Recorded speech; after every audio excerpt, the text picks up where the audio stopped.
As a candidate in 2015, Donald Trump infamously said, "We're going to make America great again. We're going to use our best people. So we're going to get the best people. But we're going to use our best people. We're going to deliver. We're going to get the best people in the world. But the cabinet, we're going to have all the best people. We're going to find out who they are." Well, let's check in on how that's going, shall we? Trump's national security advisor, Michael Flynn, pleaded guilty in 2017 to lying to the FBI about his conversations with then Russian Ambassador Sergei Kislyak. He will be sentenced in December.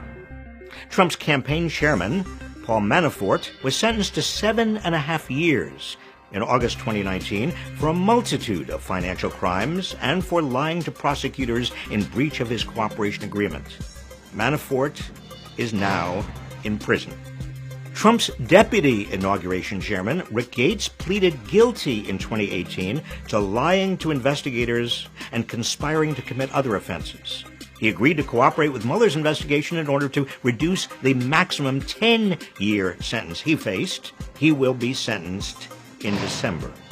Trump's campaign foreign policy advisor, George Papadopoulos, was convicted of and served jail time for lying to investigators. Trump's personal attorney and so-called fixer, Michael Cohen, was convicted of multiple crimes earlier this year. Most significantly, he pled guilty to campaign finance violations in which he used Trump campaign funds for a hush money payment to porn star Stormy Daniels in order to keep her quiet about her affair with Trump. Cohen is now in prison. Notably, Trump is considered to be an unindicted co-conspirator in this case and could likely face charges when he leaves office.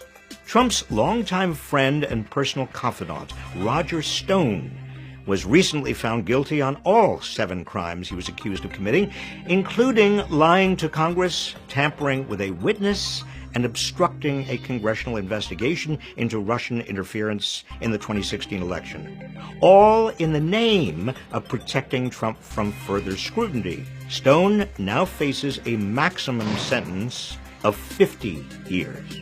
Instead of surrounding himself with only the best and most serious people, Trump has surrounded himself with criminals, running his administration like a mob boss. That being said, not everyone in the Trump administration is a crook and a liar. Over the course of the impeachment hearings, the American public has seen firsthand the patriotism and dedication of career public servants testifying in the impeachment inquiry. So what do Trump and his enablers have to say about them? Former ambassador to Ukraine, Marie Yovanovitch, has a decorated career in foreign service spanning 33 years, including service in multiple countries and in highly dangerous situations. During her testimony, Trump tweeted that, quote, "Everywhere Marie Yovanovitch went turned bad," unquote. And then he blamed her for a civil war in Somalia that started before she was even posted there. Lieutenant Colonel Alexander Vindman is a decorated Iraq War veteran with a Purple Heart. During his testimony, the official White House Twitter account tweeted out a direct attack on him, saying Vindman's former boss had concerns about his judgment. Previously, after Vindman testified behind closed doors, Fox News launched a series of attacks against him, accusing him of having dual loyalties. We also know he was born in the Soviet Union, immigrated with his family, young. He tends to feel simpatico with the Ukraine. Here we have a U.S. national security official who is advising Ukraine while working inside the White House, apparently against the president's interest, and usually they spoke in English. Isn't that kind of an interesting angle on this story?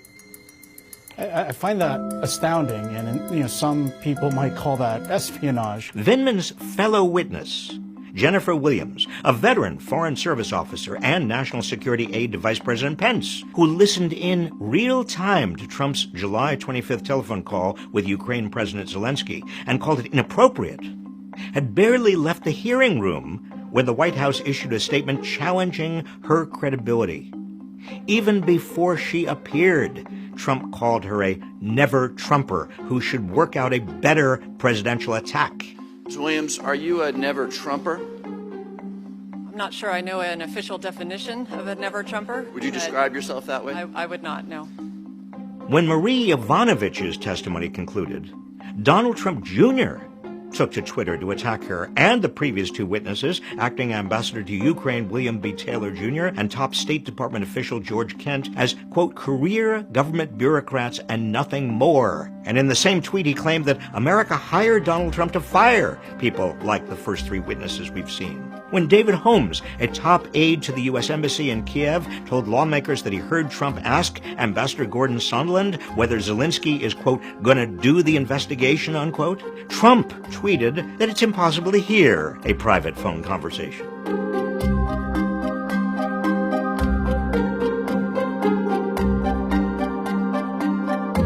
The president's voice was loud and recognizable. Ambassador Sondland held the phone away from his ear for a period of time, presumably because of the loud volume. Trump and his enablers have launched attacks on these honorable career diplomats because they can't fathom that anyone would put America over their own personal interests and follow their conscience to do what is right. To Trump and his enablers, disloyalty to Trump is a cardinal sin, and anyone who dares stand up to him is a traitor. The contrast between the dedicated public servants protecting America's interests and the Trump toadies trying to protect Trump's interests could not be starker. The laundry list of convictions and guilty pleas should serve as a warning to those who still pledge their loyalty to Donald Trump rather than to the United States. When you serve a man who operates with lies, deceit, and corruption, he will bring you down.